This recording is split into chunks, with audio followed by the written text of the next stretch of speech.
Welcome back everybody. हम लोग बात कर रहे थे मार्केट सेगमेंटेशन की, जो कि चैप्टर 4 है आपकी बुक रूरल मार्केट सेगमेंटेशन या रूरल मार्केटिंग का chapter 4, that is rural market segmentation. So meaning हम लोग क्लियर कर चुके थे। एक बार दोबारा मैं आपको दोहरा दूं कि मार्केट सेगमेंटेशन का मतलब है एक हेट्रोजीनियस मार्केट को डिफरेंट होमोजीनियस सेगमेंट्स में डिवाइड करना, ताकि हम उनको एज अ मार्केट डील कर सकें, उनमें हम अपना उत्पाद जो है वो अच्छे से बेच सकें। So basically we have two kind of marketing strategies. One is mass marketing strategy and second one is market segmentation strategy. जब हम mass marketing strategy के साथ बढ़ते हैं तो इसका मतलब ये होता है कि हम पूरी मार्केट को एक बाजार लेके चल रहे हैं। For example Maggi. अब मैगी का सेगमेंटेशन नहीं है कोई भी, मूल्य कम है और उपभोक्ता 2-3 साल का बच्चा जिसके दांत है वो भी है और 50 साल का व्यक्ति जिसकी पाचन क्षमता ठीक है वो भी है। सो बहुत सारे उत्पादों के संदर्भ में हम लोग बात करते हैं मास मार्केटिंग स्ट्रेटजी की, कि सबके लिए है वो, परंतु कुछ खास तरह के उत्पाद सेगमेंटेशन कैटेगरी में जाते हैं जहां पर हमें पता है उपभोक्ता का हम लोग डिवीजन कर सकते हैं या उसका हमें एक अलग सेगमेंट बना सकते हैं। For example cosmetics. अब कॉस्मेटिक्स में 10 रुपये की लिपस्टिक भी है और शायद 1000 रुपये की 1200 रुपये की भी है, 10 रुपये की नेल पेंट भी है और 300 रुपये की भी है। So we have a range, we have a variety. So segmentation वहाँ पर ज़रूरी है जहाँ पर हमारे पास उत्पादों की अलग अलग प्रकृति हैं और जहाँ पर हम उत्पादों को उनके 4P के आधार पर, प्रोडक्ट प्राइस प्लेस प्रमोशन के आधार पर अलग अलग कैटेगरीज में डिवाइड कर सकते हैं। मास मार्केटिंग स्ट्रेटजी में हम लोग एक उत्पाद को समान रूप से सबके लिए इम्प्लीमेंट करते हैं, सबके लिए लॉन्च करते हैं, जबकि मार्केट सेगमेंटेशन में हम लोग बाजार को उनके बाजार के उपभोक्ताओं को उनके गुणों के आधार पर अलग अलग भागों में बांटते हैं और बेहतर से बेहतरीन तरीके से हम उनकी आवश्यकता की संतुष्टि की कोशिश करते हैं। So next is criteria for effective rural market segmentation. अभी हम पीछे ही बात कर रहे थे, इससे पिछली वाली जो वीडियो थी उसमें, कि आबादी कम है, गांव की आबादी कम है, तो क्या सेगमेंटेशन एक अच्छी ऑप्शन रहेगी, अच्छा टूल रहेगा या नहीं रहेगा। और मैंने इसका जवाब आपको साथ में देते हुए यही कहा था कि देखिए सेगमेंटेशन तो ऑलरेडी हो चुका है, उपभोक्ता का, कंज्यूमर का, उसकी आय के आधार पर, उसके जेंडर के आधार पर, उसकी ज़रूरतों के आधार पर, उसके खर्च करने के पैटर्न के आधार पर। परंतु अब जो हम डील करने जा रहे हैं वो है उपभोक्ता की संख्या कम है। देखिए जब हम शहर की बात कर रहे थे 8, 10, 12 लाख की आबादी थी, अब जब हम गांव की बात करें 2, 4, 5, 7 हज़ार की आबादी है। 10,000 के गांव बहुत बड़े होते हैं जिनकी संख्या वाकई कम है, तो तकरीबन जो आपको गांव मिलेंगे वो 2, 3, 4 हज़ार की आबादी वाले मिलेंगे। सो क्या उनके लिए सेगमेंटेशन ठीक है या नहीं है। कंपनी को सिर्फ ये देखना है कि कौन से गांव में किस एज ग्रुप के लोग ज़्यादा हैं जो कि मेरी पोटेंशियल मार्केट होंगे। सो यहाँ पर कुल 8 आधार दे रखे हैं, आइए उनकी बात करते हैं। सबसे पहले आइडेंटिफाइएबल, पहचान करने योग्य। जिस भी सेगमेंट को आप चुनें वो आइडेंटिफाइएबल हो, पहचान करने योग्य हो। और जब हम सेगमेंट की बात कर रहे हैं तो हम उस सेगमेंट के उपभोक्ताओं की बात कर रहे हैं, जैसे मेल और फीमेल, उनमें भी child, youth, adult, senior citizen. So we have to be very clear about who is going to be my target audience. For example एक कंपनी जो है वो मेडिकल इक्विपमेंट बना रही है जो कि बुजुर्ग लोगों की सहायता करते हैं। फॉर एग्जाम्पल चलने वाली लाठी या जो आपका चेयर आती है, वॉकिंग चेयर आती है, वो है, या इस तरह के दूसरे इक्विपमेंट। सो जिस गांव में यंग लोग ज़्यादा हैं, मीन्स 80% लोग जो हैं 50 बिलो हैं, वो हमारे लिए मार्केट नहीं है। सो आइडेंटिफाइएबल का मतलब the target audience should be clearly visible और हम उसको देख सकें, हम उसको परख सकें। Then is measurable. मेजरेबल यहाँ पर हम नंबर्स की बात भी कर रहे हैं और जो डेमोग्राफिक फैक्टर्स हैं उसकी बात भी कर रहे हैं कि कितने इनकम ग्रुप के लोग हैं, कितने एज ग्रुप के लोग हैं, कितने एजुकेशन लेवल के लोग हैं, क्या उनके प्रोफेशन है, क्या उनके रिलीजन है। मेजरेबल में हम नंबर्स की बात करेंगे और साथ ही जो हमारे कुछ डेमोग्राफिक फैक्टर हैं उनकी बात करेंगे। देखिए ये बहुत important, identification of the potential buyer and measurability of the potential buyer, क्योंकि मेजर करने के बाद ही हम लोग अनुमान लगा सकते हैं कि what is going to be the expected outcome. आप जब एक मार्केट को इतनी तवज्जो दे रहे हो तो जाहिर सी बात है आप उससे कुछ प्रॉफिट भी निकालना चाहेंगे। So what is going to be the profit, it is very important to identify और to measure the market. Accessible, it should be reachable. It should be reachable by the company. The demands of the consumers shall be worth fulfilling. जब हम accessible की बात करते हैं तो हम ये देखते हैं कि हम किस तरीके से, किस बेहतर से बेहतरीन तरीके से उपभोक्ताओं तक अपनी पहुंच बना सकते हैं। What is going to be the channel? For example किसी गांव में बाजार ही नहीं है, and yes this is true, आपका कपड़े का काम है और आप पाते हैं कि किसी गांव में कपड़े का एक खास बाजार या एक जिसको मार्केट बोलते हैं वो नहीं है, और दुकानों के नाम पर सिर्फ कुछ किराने की दुकानें हैं। तो मान लो किसी गांव की आबादी 500-700 है, हालांकि 500-700 की आबादी भी ठीक आबादी है। अगर आपको नए कस्टमर मिल रहे हैं जिसमें से 50-100-200 होंगे तो वो ठीक है, बट क्या कंपनी के रिसोर्सेज अलाउ करते हैं कि वो इनके साथ भी डील करें? सो मार्केट है या नहीं है ये भी देखना है। और कुछ गांव ऐसे हैं जहां पर मंथली या वीकली बाजार लगते हैं, जैसे 500-700 की आबादी वाले की बात करूं तो हर हफ्ते बाजार लगता है। अब बाजार कंपनी बाजार तो नहीं लगवाएगी, परंतु कंपनी ये ज़रूर देखेगी कौन सी मार्केट के लोग आकर वहाँ पर बाजार लगाते हैं ताकि उनके साथ डील किया जा सके। Then is responsiveness. रिस्पॉन्सिवनेस का मतलब है कस्टमर की तरफ से कुछ रिस्पॉन्स भी आए, मीन्स उसकी इच्छा भी हो खरीदने की, उसके पास पैसा भी हो खरीदने के लिए, और कहीं ना कहीं वो इंटरेस्ट शो करे। Then is significant. यहाँ पर सिग्निफिकेंट का मतलब है इम्पोर्टेंस से। फॉर एग्जाम्पल पॉपुलेशन, एक एरिया की जो पॉपुलेशन है उसकी purchasing power, ability to pay and willingness to pay. देखिए जब हम रिस्पॉन्सिवनेस की बात करते हैं हम बात करते हैं इंटरेस्ट शो करने की, और सिग्निफिकेंट की बात करते हैं जब तो हम ये कहते हैं कि they are willing to pay and they have money to be paid. उनके पास पैसा है और पैसा खर्चने की इच्छा भी है, और एक पर्याप्त संख्या होनी बहुत ज़रूरी है। बार बार हम इसकी बात करें। सब्सटेंशियल, सब्सटेंशियल का मतलब है it should be large enough, it should be at least that much enough कि हम यहाँ पर अपने मार्केटिंग ऑपरेशंस को ढंग से कर सकें। देखिए 500-700 की आबादी है तो शायद एक कंपनी अपने एफर्ट्स को यहाँ पर नहीं लगाना चाहेगी, और बजाय कि हम, क्योंकि हमारे पास रिसोर्सेज लिमिटेड है और हम उन गाँव में या उन जगहों पर अपना काम करना पसंद करेंगे जहाँ पर हमारे पास जो है एक ज़्यादा आबादी को हम डील कर सकते हैं। दूसरा सब्सटेंशियलिटी में ये देखें कि एक मार्केट कितनी ज़्यादा डाइवर्सिफाइड है। फॉर एग्जांपल अगर एज ग्रुप की बात करें तो एज ग्रुप में बहुत ज़्यादा डिफरेंस है, या जिन प्रोडक्ट्स को आप बनाते हो उन प्रोडक्ट्स के लिए क्या वो मार्केट सब्सटेंशियल है या नहीं है। फॉर एग्जांपल अभी मैं बुजुर्गों के उत्पादों की बात कर रहा था, मेडिकल इक्विपमेंट्स की बात कर रहा था, तो what is the number of 70+ और 80+ और 60+ people. So when it comes to developing a market strategy हम लोग इन सारी चीज़ों को देखते हैं और समझते हैं। Then is differentiable. Differentiable means क्या उनके बीच में कुछ उनकी ज़रूरतों के बीच में डिफरेंस है या नहीं है। फॉर एग्जाम्पल हमने मास मार्केटिंग की जब बात की थी हम ये कह रहे थे एक ही उत्पाद को सबके लिए हमने लागू कर दिया। अब यहाँ पर क्या लोग इतने ज़्यादा अवेयर हैं? फॉर एग्जाम्पल फेयरनेस क्रीम, क्या लोग अवेयर हैं? क्या लोगों को उसकी ज़रूरत फील हो रही है? नहीं हो रही, तो you have to use a different channel. So differentiable, हर एक सेगमेंट एक दूसरे से भिन्न हो, अलग हो, उनकी ज़रूरतें अलग हों ताकि हम उनको पूरा करने के लिए अलग अलग उत्पाद दे सकें। Then is general consideration.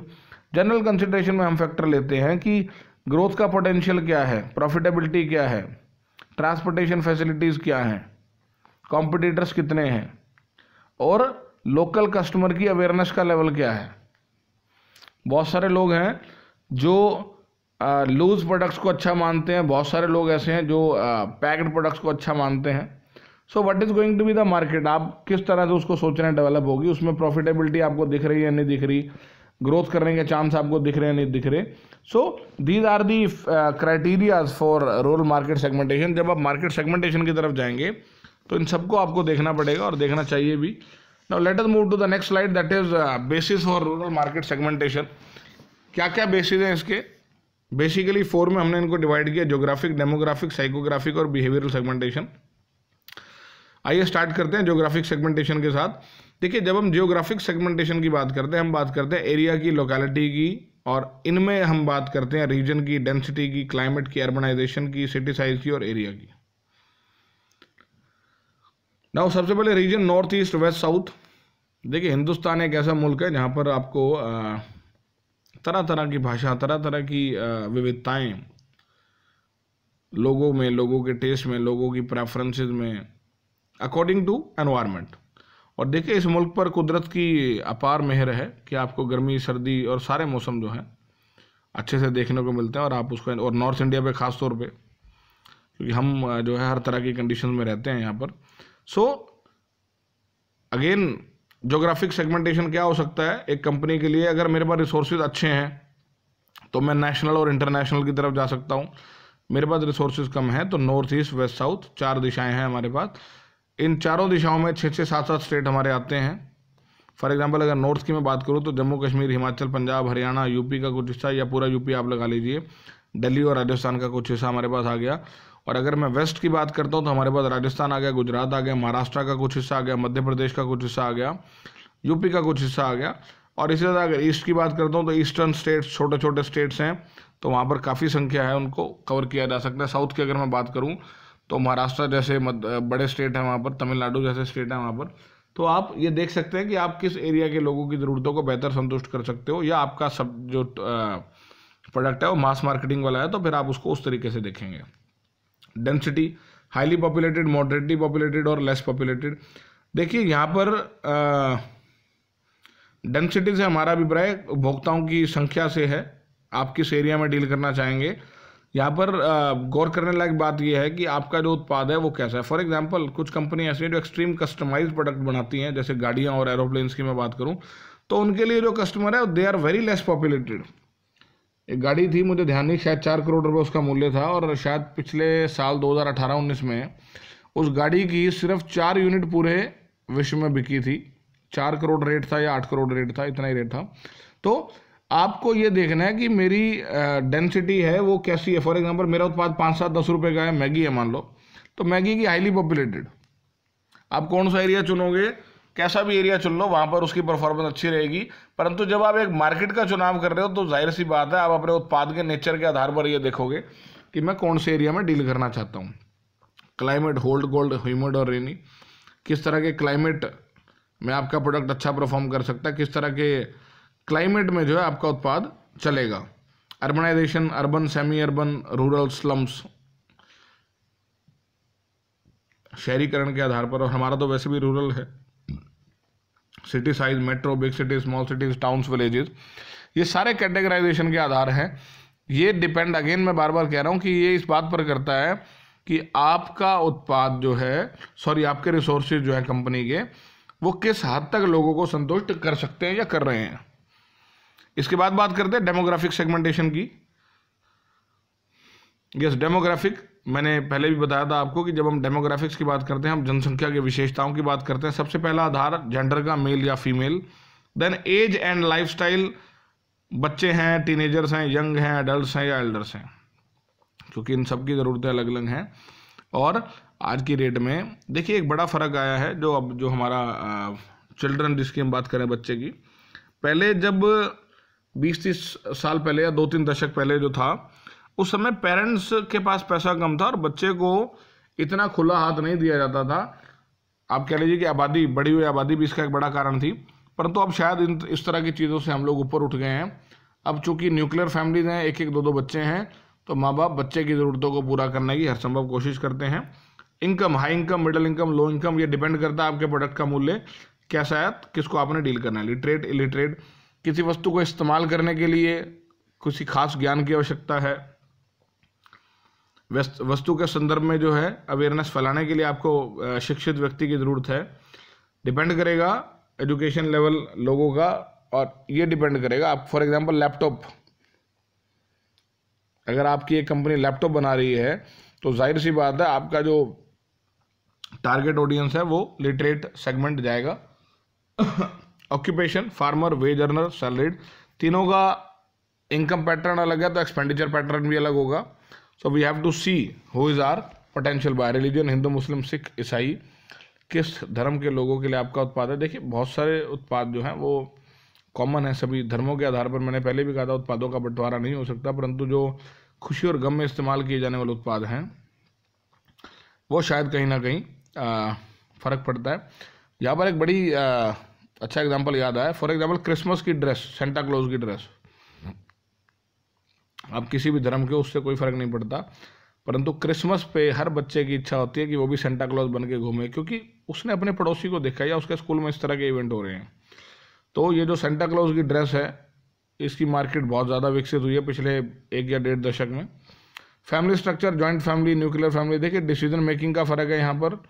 दोनों फैमिलीज में डिसीजन मेकिंग अलग अलग तरीके से होती है। दोनों फैमिली में यूसेज कम और ज़्यादा होते हैं, तो डिपेंड करता है आपका जो सॉरी एक छोटी सी बात और याद है यहाँ पर। साबुन अगर आप देखेंगे तो उनका बेसिकली आजकल फैमिली पैक आता है। अकेले साबुन बहुत कम बिक रहे हैं, 4-4, 5-5 की संख्या में। सेम बहुत सारी चीज़ें हैं जो ग्रुप में बिक रही हैं। इवन टूथपेस्ट भी 200 ग्राम प्लस 150 और 100 ग्राम या 150 ग्राम each. So joint family, nuclear family, expenditure pattern is different and usage rate is also different. Then is psychographic basis of rural market segmentation, personality के आधार पर, लाइफस्टाइल के आधार पर, सोशल क्लास के आधार पर और कल्चर या संस्कृति के आधार पर। एम्बिशियस हैं, अथॉरिटेरियन है, अग्रेसिव है, इंट्रोवर्ट, एक्सट्रोवर्ट है।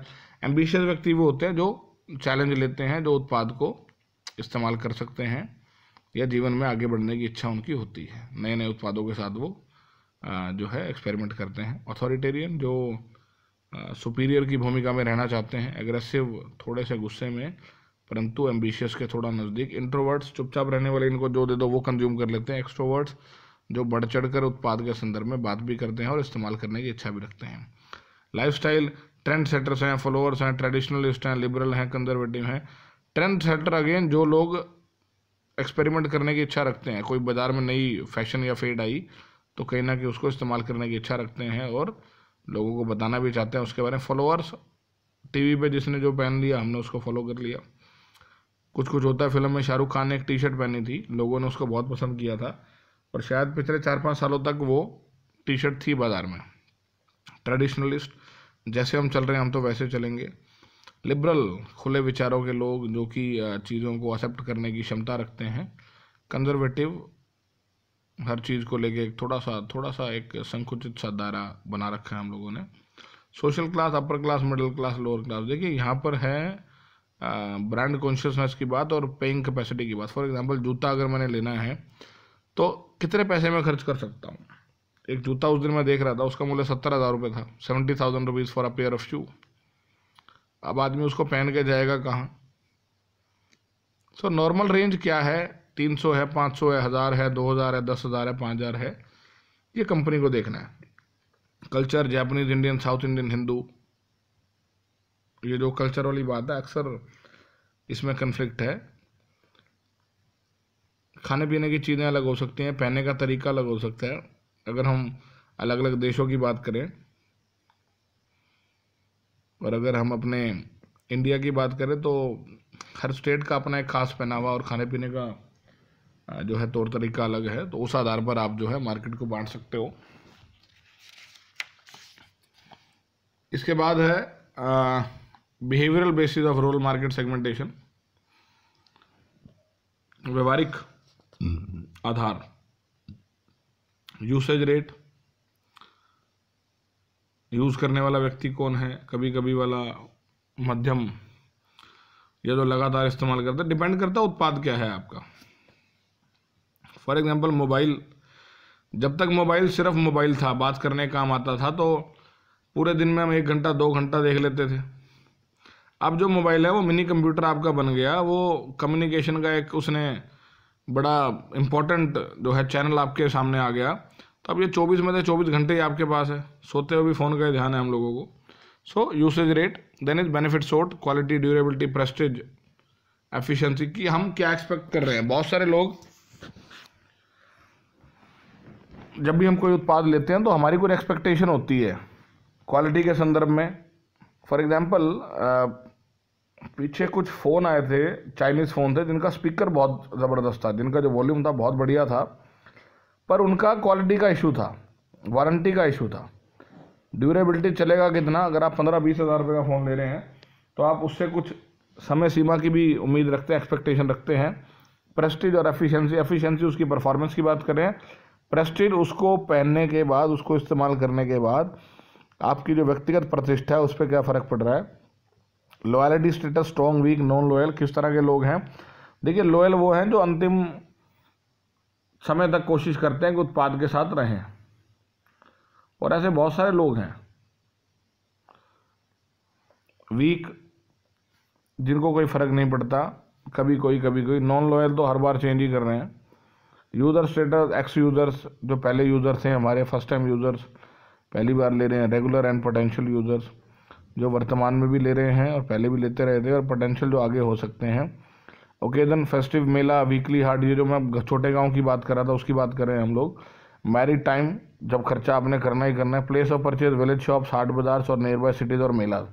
अच्छा, ये भी एक टेंडेंसी होती है कि हम अपने गांव में से नहीं लेंगे। फॉर एग्जांपल, अभी जब शादियां होती हैं तो यमुनानगर का या आसपास का व्यक्ति सोचता है चंडीगढ़ शॉपिंग करने जाएंगे या अम्बाला जाएंगे, अम्बाला का सोचता है दिल्ली या चंडीगढ़ जाऊँगा, दिल्ली वाला सोचता है मैं और कहीं जाऊँगा, और जिसका बस चलता है वो फ़ौरन भी निकल जाता है। तो डिपेंड करता है आपके पास what is the paying capacity you have. इसके बाद है भाई लास्ट टॉपिक इस चैप्टर का, that is importance of rural market segmentation. क्यों ज़रूरी है, क्या इसकी आवश्यकताएं हैं। Knowledge of marketing opportunities. देखिए, आप जो काम करने जा रहे हैं मार्केटिंग में वो सिर्फ वर्तमान के लिए नहीं है, वो भविष्य के लिए भी है। And you have to see it कि मेरे लिए, मेरी कंपनी के लिए, मेरे उत्पादों के लिए भविष्य में क्या मौके हो सकते हैं। कस्टमर ओरिएंटेड स्ट्रेटजी, अगर मैं एक एरिया के कस्टमर को जान जाऊंगा तो इस बात की बेहतर संभावना है कि मैं उसके लिए बढ़िया प्लानिंग कर पाऊंगा, बेहतर उसकी आवश्यकताओं को संतुष्ट करने का प्रयास कर पाऊंगा। प्रॉपर एलोकेशन ऑफ रिसोर्सेज, कितने संसाधनों को कहाँ पर लगाना है ये हमें उपभोक्ताओं को स्टडी करने के बाद ही पता लगेगा। कहीं पर कम उपभोक्ता है, कहीं पर ज़्यादा उपभोक्ता है। फॉर एग्जाम्पल, हमारा लैपटॉप का बिजनेस है, हालांकि हम गांव तक नहीं पहुंच रहे अभी, परंतु अगर पहुंच भी रहे हैं, मान लीजिए कोई बड़ा गांव है या उस बड़े गांव के नज़दीक हम एक स्टोर या शोरूम खोल रहे हैं, तो हमें किस गांव में या किस एरिया में रिसोर्सेज लगाने हैं, कहाँ पर नहीं लगाने। Then is reduction in wasteful expenditure. बहुत सारे हमारे एक्सपेंडिचर जो है वो वेस्ट हो जाते थे, वो इसलिए क्योंकि हम मार्केट की, हम कंज्यूमर की, उसके एरिया की स्टडी नहीं करते थे। तो रूरल मार्केट सेगमेंटेशन जो है उसकी स्टडी को इंपॉर्टेंस देता है ताकि हमारे जो पैसे हैं वो ठीक जगह लगे, एक्सपेंडिचर जो है वो वेस्ट ना जाए। बेटर असेसमेंट ऑफ कंपटीशन, बाजार में कॉम्पिटिटर कितने हैं, क्या मार्केट के हिसाब से उतने कॉम्पिटिटर जायज़ भी हैं या नहीं है। मान लीजिए आप एक ऐसी मार्केट में जहाँ पर मार्केट का साइज तो छोटा और कंपटीशन ऑलरेडी बहुत ज़्यादा है, तो क्या आपको उस मार्केट में उतरना चाहिए, नहीं उतरना चाहिए। It is a question to be discussed. Then is adjustment in product, yes, on the basis of the likes and dislikes of the people. For example, McDonald's जब इंडिया में आया था तो they had a variety of non vegetarian burgers. उनके पास burgers में beef था, pork था। अब इंडिया में भाई अलग तरीके के वेजिटेरियन हैं या जो नॉन वेजिटेरियन भी हैं, अब तो खैर खुल गया थोड़ा समाज, परंतु जो लोग नॉन वेजिटेरियन थे वो भी थोड़ा दब के या छुप के खाना पसंद करते थे। तो उस समय वो जो नॉन वेजिटेरियन कंसेप्ट था वो फेल हो गया और कंपनी को ऑल टुगेदर एक नई जो वेज चेन है वो चलानी पड़ गई। Then is increase in sales volume. अगर आप चाहते हैं कि आपका जो सेल्स वॉल्यूम बढ़े तो it is very important to give importance to the likes and dislikes of the consumers. Then is effective advertising appeal, मौके पे चौका मारना। हम ये देखेंगे कि किस तरह के लोग हैं, किस तरह की उनको चीज़ें पसंद है। For example, emotional appeal, rational appeal, किसकी ज़रूरत है यहाँ पर। Then is benefits to consumers, हम उपभोक्ताओं को, देखिए जो उत्पाद हम बना रहे हैं हो सकता है वो उपभोक्ताओं के लिए बहुत ही ज़्यादा आवश्यक भी हो और उनके जीवन को आसान भी बना दे, परंतु ये बात उन्हें समझानी तो पड़ेगी। तो क्या उनको बेनिफिट है, क्या हम दे सकते हैं, क्या हमें देने चाहिए, उनकी बात और विवेचना करेंगे। Then is enhances marketing efficiency, आपकी उत्पाद बनाने और बेचने की कला दोनों को इम्प्रूव करता है ये market segmentation. Overall market segmentation is the key to success, बशर्ते हम लोग कुछ फैक्टर्स जो है उनको मद्देनजर रखें, उनको ध्यान में रखें। इसके बाद अप्रोचेज है वो हम लोग नेक्स्ट स्लाइड में डिस्कस करेंगे, नेक्स्ट वीडियो में डिस्कस करेंगे। Thank you so much everybody.